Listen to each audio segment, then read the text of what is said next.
Ese ni ukubera iki u Rwanda ruri kwiyegereza Vladimir Putin mu rwego rw'ingufu za nikiriyeri mu gihe umubano warwo n'ibihugu byo mu burengerazuba ugenda uzamo agatotsi? Ese aya masezerano hagati ya Kigali na Moscow ni umushinga w'ingufu gusa cyangwa n'intangiriro y'impinduka zikomeye za geopolitike muri Afurika y'Uburasirazuba? Ibyo byose tugiye kubiganiraho ku murongo wa Free Vision Post. Ntucikwe n'iki kiganiro.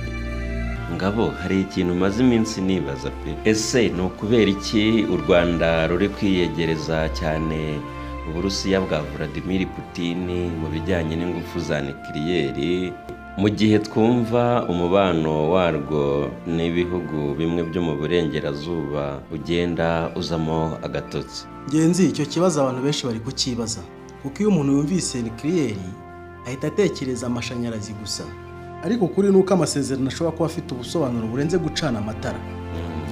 Bivuze ngo birenze amashanyarazi, birenze kuba nikiriyeri yatanga amashanyarazi gusa. None se ni iki kindi cyaba kirimo? Hashobora kuba harimo geopolitike, inyungu z'igihe kirekire, n'uburyo ibihugu bikomeye birimo kongera guhatanira gushora muri Afurika. Ariko reka dutangirire ku ntangiriro. Ese ubundi u Rwanda ruri gushaka iki muri nikiriyeri? Reka tubanze twumvikane kuri iki kintu kimwe ngenzi. U Rwanda rufite gahunda yo kuba igihugu gifite ubukungu buhanitse bitarenze mu mwaka wa 2050. Kugira ngo ibyo bishoboke, igihugu kiba gikeneye ibintu byinshi, ariko cyane cyane amashanyarazi ahagije. Kuko nta nganda zakora nta mashanyarazi? Nibyo rwose. Iyo ushaka inganda, ikoranabuhanga, ibikorwa remezo bya interinete, ibitaro n'amavuriro bikomeye, cyangwa ubukungu bushingiye ku ikoranabuhanga, byose bisaba ingufu zihagije kandi zihoraho. Ariko se u Rwanda si rwari rusanzwe rufite amashanyarazi ava ku ngomero z'amazi na gazi metani? Nibyo, ariko ikibazo kibiki, uko igihugu kizagenda gitera imbere, ibyo byonyine bishobora kutazaba bihagije. Niyo mpamvu u Rwanda rwatangiye kureba kure. Igihugu gisanzwe gifite ingufu zisanzwe z'amashanyarazi, none nibwo hajemo na nikiriyeri? Yego, mu gihe gishize u Rwanda rwatangije ubufatanye n'Uburusiya, cyane cyane binyuze mu kigo cya leta y'Uburusiya cyitwa Rosatom, gikora ibijyanye n'ingufu za nikiriyeri. Rosatom yo ni iki mu by'ukuri? Ni ikigo cya leta y'Uburusiya gikora ibijyanye na nikiriyeri hirya no hino ku isi. Si ugukora amashanyarazi gusa, bakora ubushakashatsi, ubuvuzi, amahugurwa ndetse n'ikoranabuhanga rya nikiriyeri hirya no hino ku isi.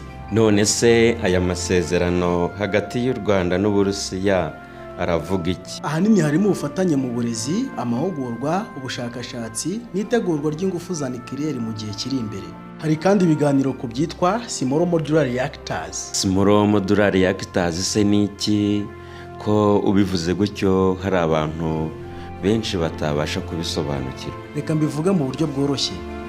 Ni reactors nto kurusha iz'abantu bamenyereye mu bihugu bikomeye. Biroroshye kuzubaka, bitwara amafaranga make ugereranyije n'izari zisanzweho, kandi zikwiriye ibihugu bikiri kubaka ibikorwa remezo by'ingufu. Bivuze ngo si ya nikiriyeri abantu babona muri za filime? Oya rwose, ni tekinoloji nshya ibihugu byinshi biri gutekerezaho.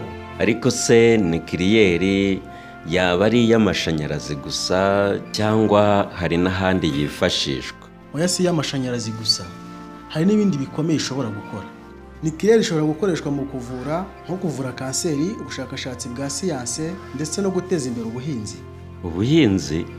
None se byo bihurirahe? Hari uburyo ikoranabuhanga rya nikiriyeri rikoreshwa mu bushakashatsi bw'imbuto, ubushakashatsi bw'ubutaka, kugira ngo umusaruro wiyongere. Ariko Ngabo, reka nongere nkwibutse ikibazo. Kuki u Rwanda rwahisemo gukorana n'Uburusiya? Kuki rutahisemo Amerika cyangwa se ibihugu byo mu Burayi? Aho niho ibintu bitangira kuduterera amatsiko. Aya masezerano aje mu gihe umubano hagati y'u Rwanda n'ibindi bihugu bimwe na bimwe byo mu burengerazuba bw'isi wagize ikibazo, kubera ikibazo cya Kongo y'Iburasirazuba. Ni ya nkuru tumaze igihe twumva, ariko banze iriya nkuru yarahitinze. Yego, hari ibihugu byo mu burengerazuba byagiye bigaragaza impungenge ku ruhare rw'u Rwanda muri Kongo, mu gihe u Rwanda rwo rutabyemera, ahubwo ruvuga ko ibibazo by'umutekano muke biterwa n'imitwe yitwaje intwari ikorera mu burasirazuba bwa Kongo. ubwo noneho niyo mpamvu hari ibihugu byagiye bisabira u Rwanda ibihano. yego icyo gihe rero igihugu gishobora gutangira gushaka abafatanyabikorwa batandukanye. None niho Uburusiya na Rosatom bibonera amahirwe yo gushora mu mushinga w'u Rwanda wa nucleaire? Cyane birashoboka kuko Uburusiya busanzwe bukoresha cyane diplomasi, ikoranabuhanga n'ingufu mu bufatanye n'ibihugu bitandukanye. Bisobanuye iki? Byo bworoshye ntibazavuga ngo turashaka ubufatanye, ahubwo baza bazanye proje zifatika. Bati dore amashanyarazi, dore tekinoloji, dore amahugurwa. Aho niho Rosatom yinjirira? Niho rwose, kuko Rosatom ntabwo izanye proje y'imyaka 2 cyangwa 3 gusa. Nucleaire ni ibintu bishobora gufata imyaka myinshi. Maintenance, amahugurwa, ibikoresho, aba expert, ibyo byose bishobora gutuma ibihugu bikorana mu gihe kirekire. Mbese ushaka kuvuga ko niba igihugu gitangiye uwo mubano gishobora kugera aho kimara imyaka myinshi gikorana bya hafi n'uwo mufatanyabikorwa? Nibyo kuko nucleaire si nk'umuhanda wubatswe ukarangira, ahubwo ni system ikomeza gukenera ubufatanye. Reka tugaruke ku Rwanda. None ni icyo u Rwanda ruzungukiramo? Icya mbere ni ingufu zihagije. Igihugu gishaka inganda, ikoranabuhanga, AI, ubukungu bushingiye ku ikoranabuhanga cyangwa ishoramari ryinshi, amashanyarazi aba ingenzi. Kuko umushoramari azareba amashanyarazi ahari cyane, kandi ingufu za nucleaire zishobora gutanga amashanyarazi ahoraho atishingikirije ku mihindagurikire y'ibihe. Ariko hari abantu bumva nucleaire bagahita bagira ubwoba. Ni ibisanzwe, ariko abatekinisiye bayo bavuga ko ikoranabuhanga ry'ubu ryateye imbere kuruta irya kera.